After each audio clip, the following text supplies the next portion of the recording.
Cool. All right. Welcome everybody to this episode of Prodigy Simply Fit podcast. I am your host, Andrew Hamill, and I am joined today by Sandi. She's one of our kick-ass members here at Prodigy. Sandi's been a member with us for a little over a year, but I've actually known Sandi for quite some time.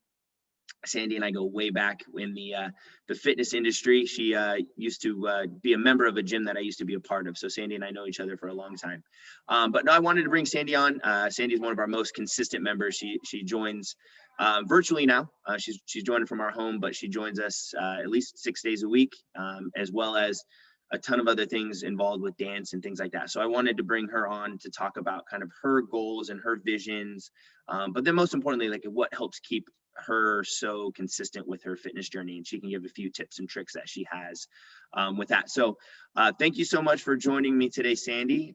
If you don't mind, could you share just a little bit about kind of your fitness journey, how it started, and kind of like what initially got you going into wanting to get fit? Sure. Good morning.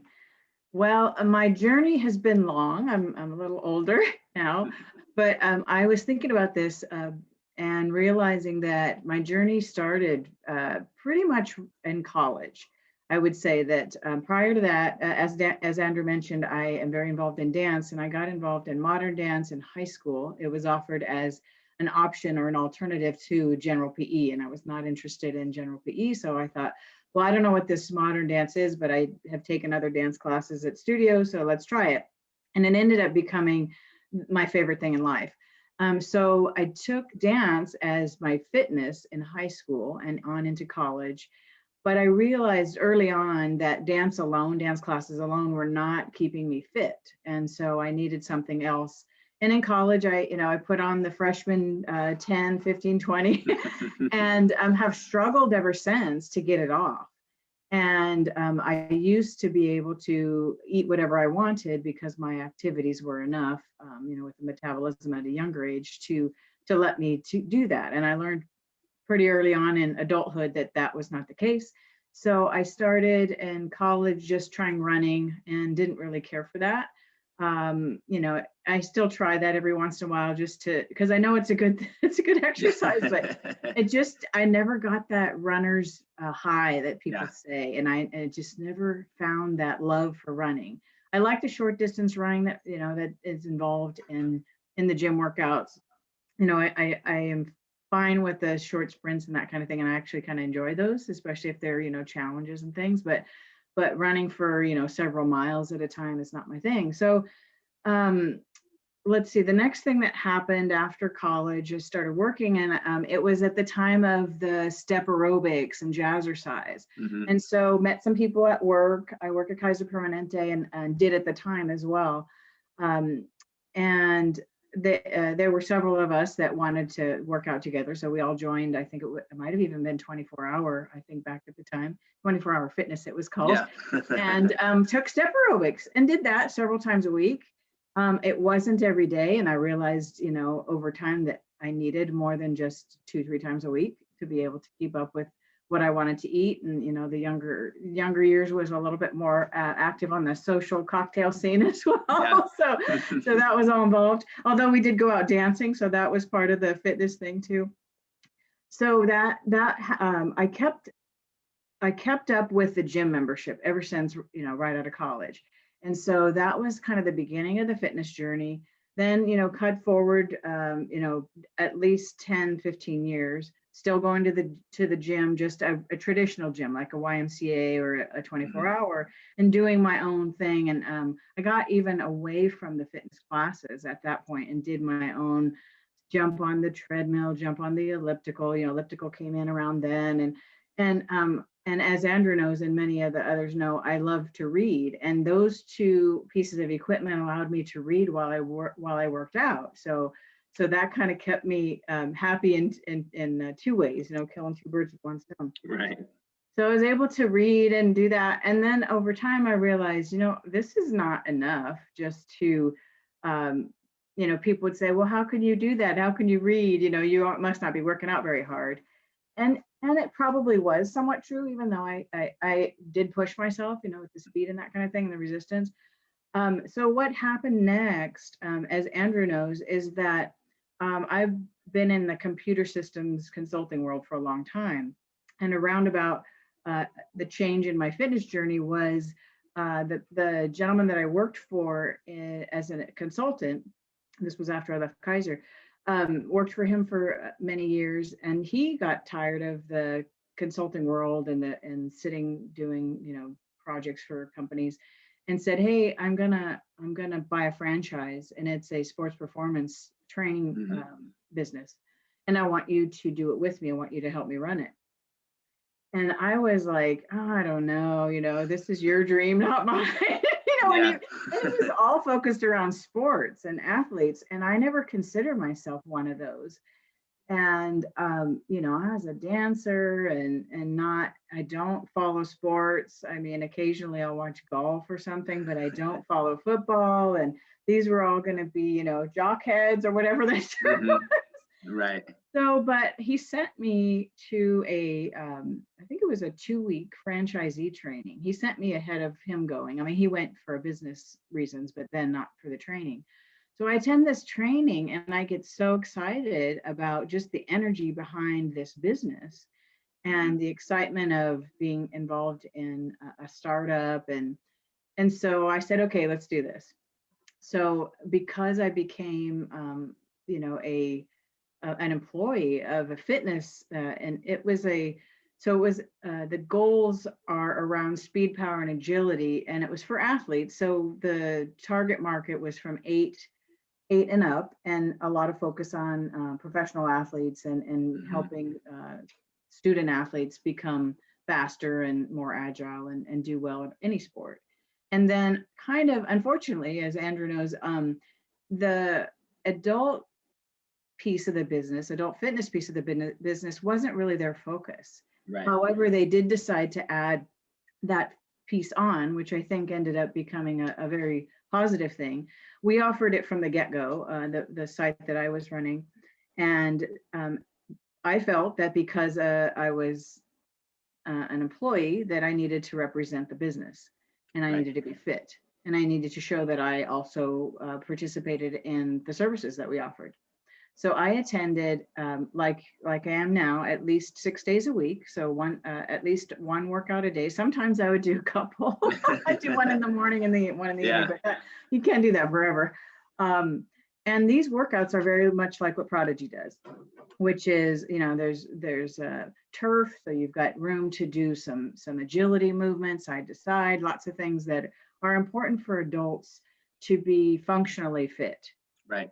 Plus, there was the Olympic lifting component, which was I didn't think I would like. I did not think I would like that.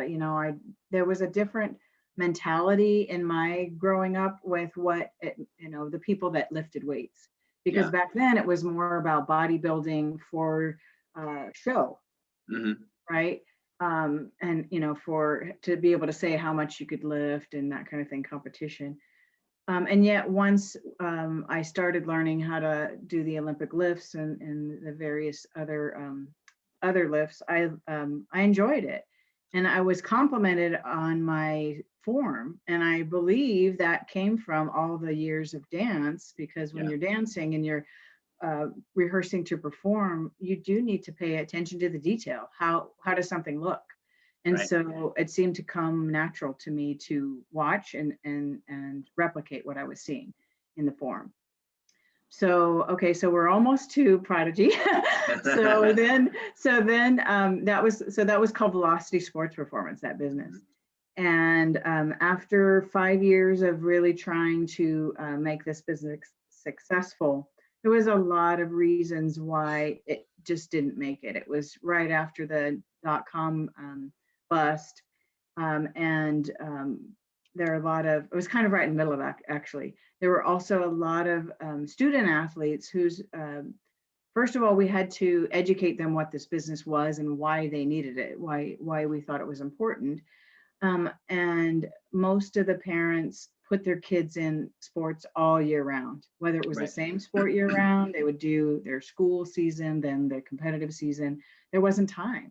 And they didn't know to prioritize it. And they didn't know, as much as we would try to educate them, that being in one sport year round was not the thing. So anyway, the business didn't make it. However, there was another location that was still running, and that was in Dublin. Yep. And at that time, after we closed the San Carlos location, I went back to work for Kaiser, and was based in Pleasanton.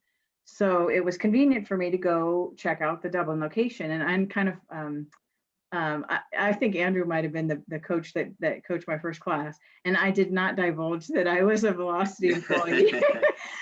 So I took my tour and took my trial class, and knew that I was going to join, but I, ended up on a business trip for a couple of weeks. So I came back after my business trip and joined, and have and stayed a member there for almost 10 years.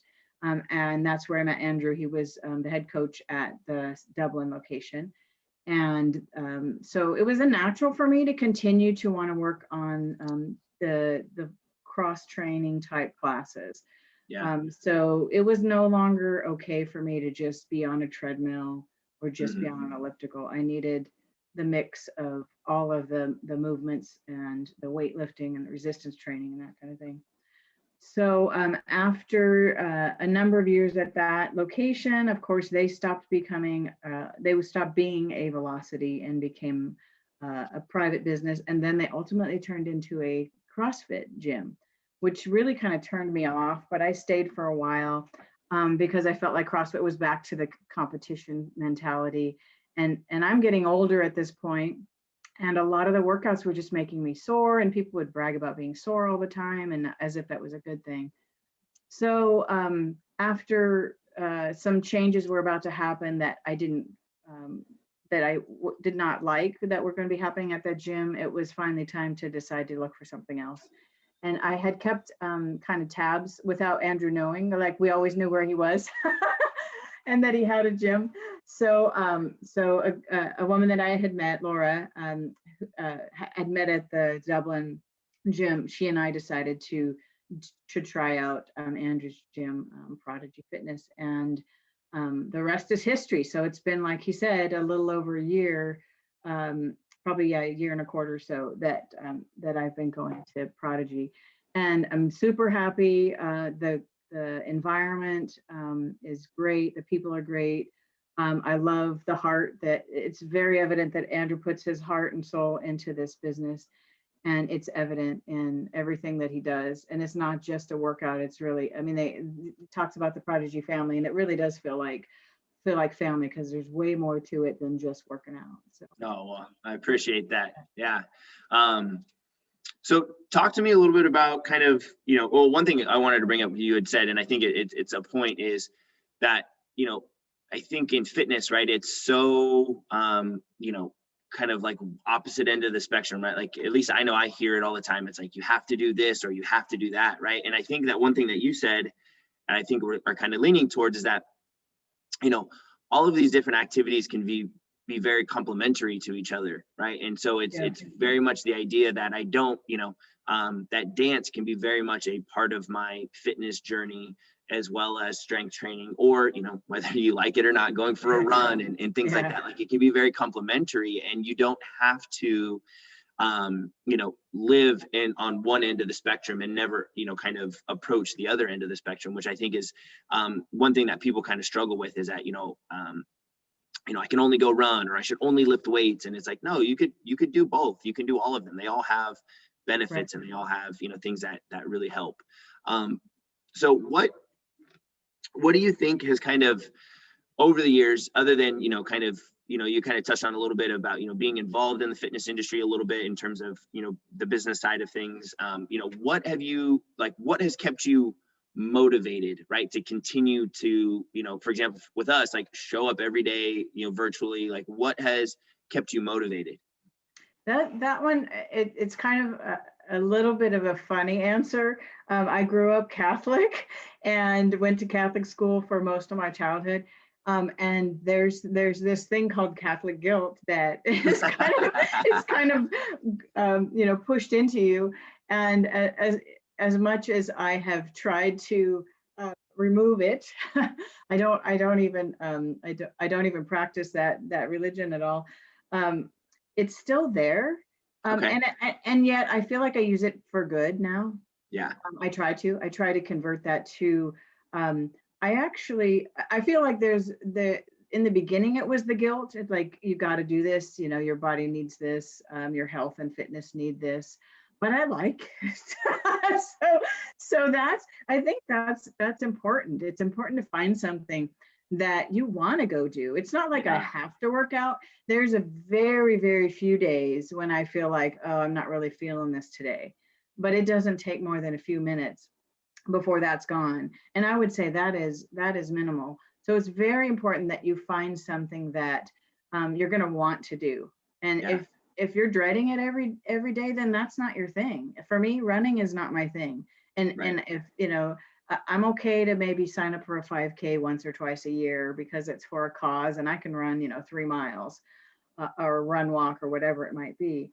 But if it's not your thing and you're not going to do it, or you're not going to want to do it, and you're going to keep finding excuses, then you just got to keep looking for what that is. Yeah, no, that's perfect. I love it. And yeah, very much finding what, yeah, we're big believers in strength training and things like that. But yeah, if that's not your jam, right? If you're more of yoga or, things like that, like find what's going to be, what you're going to enjoy doing, or, it's going to take you a few minutes, but you're going to go, okay, I wasn't feeling it, but in 2 minutes, I'm good. I'm ready to go, things like that. So, and I think that's powerful, because I think oftentimes people, they think like, oh, in order to lose weight, I've got to go run. And they're like, but I hate running. And so then they just get frustrated because they think they have to run when they don't, right? You can find a ton of other activities to be,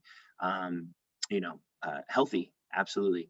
I'll add one more thing before you go Yeah, on. please do. That's I know for me, I do more than just the gym, and I feel like I know there are other members of Prodigy who do as well, where they don't do 6 days at Prodigy. They do 3 days at Prodigy, and then they go for a mountain bike ride, or they go for runs on the other days.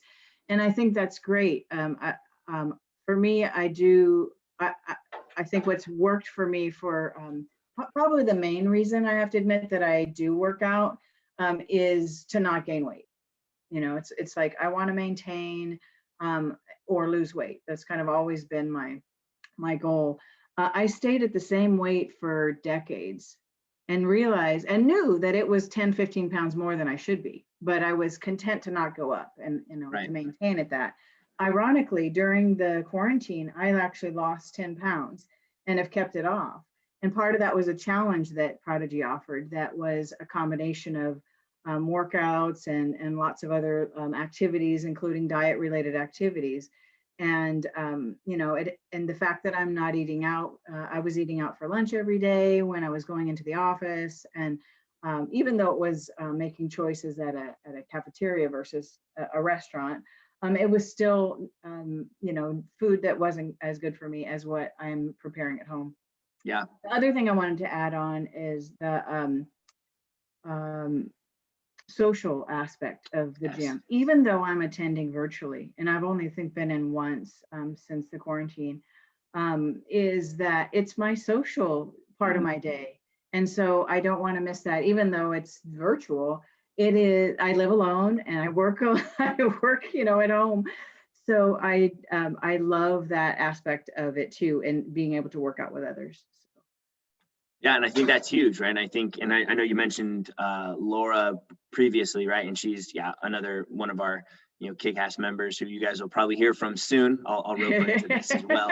But I think the social aspect of fitness is something that's huge, and I think that's one thing that we often talk about is we want to think that, which we believe, we write the best programs and we help you get results, things like that, but truly the thing that keeps people coming back, other than like the results and them feeling better and looking better, thing, is the friendships that they build, right? The idea that I've built this friendship to where Laura is expecting me to be there, right? And I can't let her down, right? You talk about that Catholic guilt, right? Like you can't let her down. And I think that if you can find someone or a group of people to work out with, it will help, absolutely, as far as like keeping you accountable and getting you going when you don't want to go, right? It's cold and rainy right now and things like that. And, I think having that support system, is crucial as well.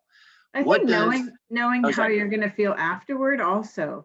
Once you get in a routine, how proud you are of yourself after you've Yeah. completed a workout. And when there's the group that all did it together, it's that sense of accomplishment as a group as well. So yeah, Yeah. there's a lot of pros that, just push through. And once you get to the end, you're like, wow, I really did that. Yeah, It's a hard one. absolutely. Absolutely. And yeah, we talk to people about that all the time. It's like, it's, you know, let's take stock of how you're feeling after a workout, right? Because that's really important to, like, yeah, hey, maybe going through the workout or getting to the gym, you didn't want to get here, right? You're like, oh, I'm dreading going.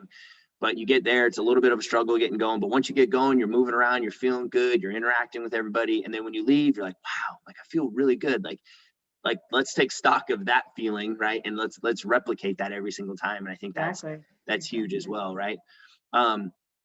So yeah, so I know, like I said, I know you got a ton of stuff going on, but what does and then this is a question that we've really talked a lot of our members about, and like what's your why? Like what is your vision of success look like? Like why are you working out? Like, what does success look like to you?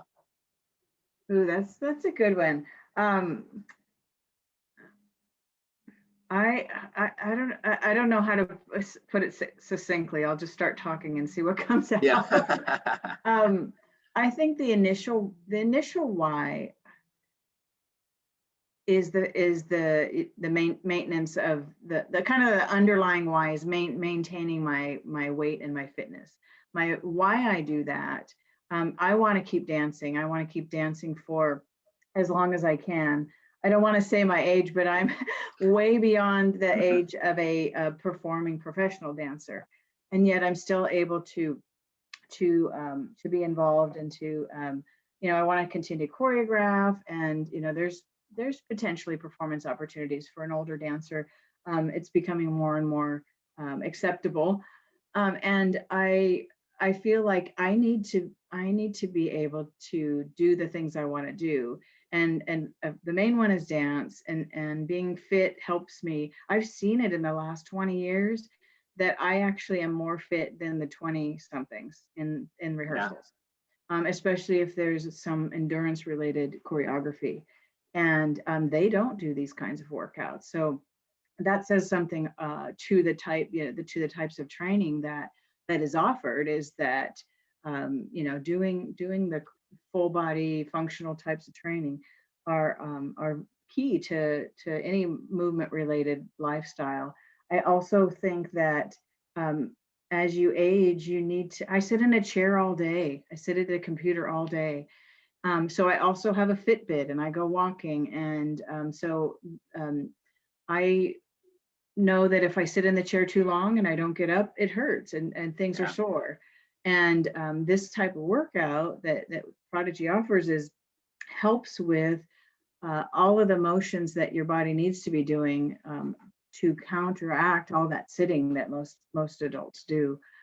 So there's a lot of whys. I'd say that I also just want to be fit, and I want to live longer. I want to live as long as I can. I've got some longevity on my dad's side of the family, and some great uncles that lived to almost 100. And I like my life. Yeah. So why not prolong it? And I just have understood for my whole adult life that fitness is an absolute requirement.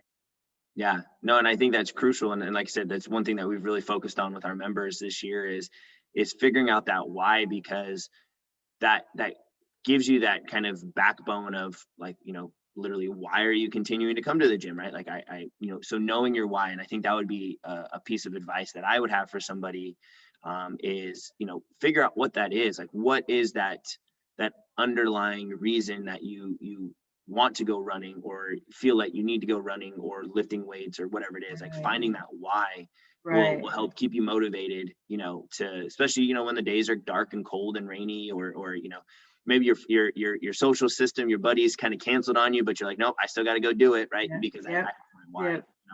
I thought about that. I thought about saying something about finding your why. I even made some notes to myself, and these were some of the things that came to mind on not only my reasons, but what other people's reasons might be. Yourself, your family, your health, your fitness, your happiness, that extra piece of dessert, or that cocktail that you had or want to have.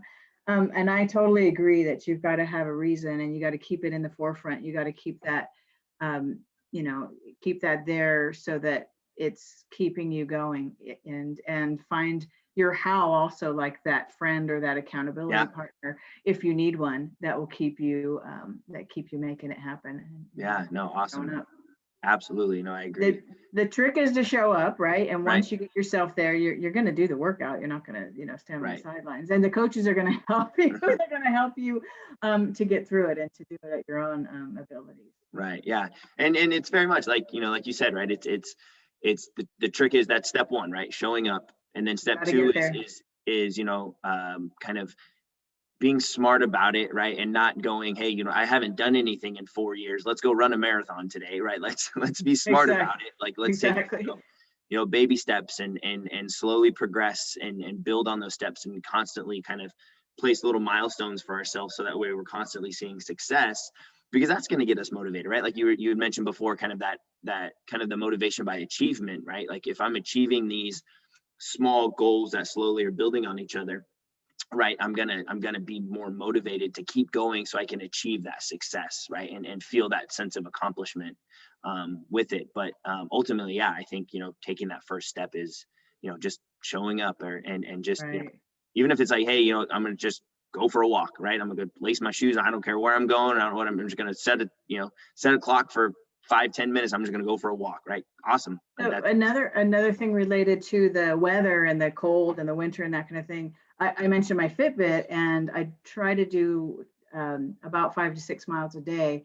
And the last week or so, it's been rainy, it's been cold, and even though there's a couple days I didn't go out. Yesterday I didn't go outside at all, but I Yeah. got my steps in. I just walked in the house, Yeah. and just so you can make it happen. I Sure. mean, it's like the excuses are there for the taking, but you've got to resist them and you got to make it happen. Yeah, no, absolutely. I think that's great advice, right? Ultimately, it's you're responsible for doing it, right? And you just gotta make it if you want it bad enough, right? You got to make it happen. Right. Awesome. Well, I appreciate this. This has been amazing. But before we leave, you are our resident bookworm. Okay. Yeah, you're always. Sandi's always reading a book. Her and I have shared multiple recommendations back and forth. Give me one book recommendation, maybe like a personal development type book, and then maybe just like Yeah. a fiction book. Okay. Okay. Well, I have a couple. So my favorite one that I just recently read was actually one that Andrew recommended. So that's kind of funny. And it was The Third Door. Yeah. So he recommended that book some time ago, and I bought it. And I have hundreds of books literally on my bookshelves that I have yet to read. I love buying them as much as reading them.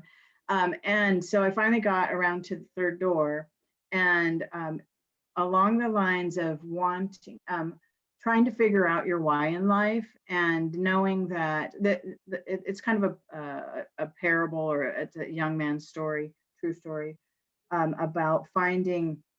He knew that his parents wanted him to be a doctor, but he didn't.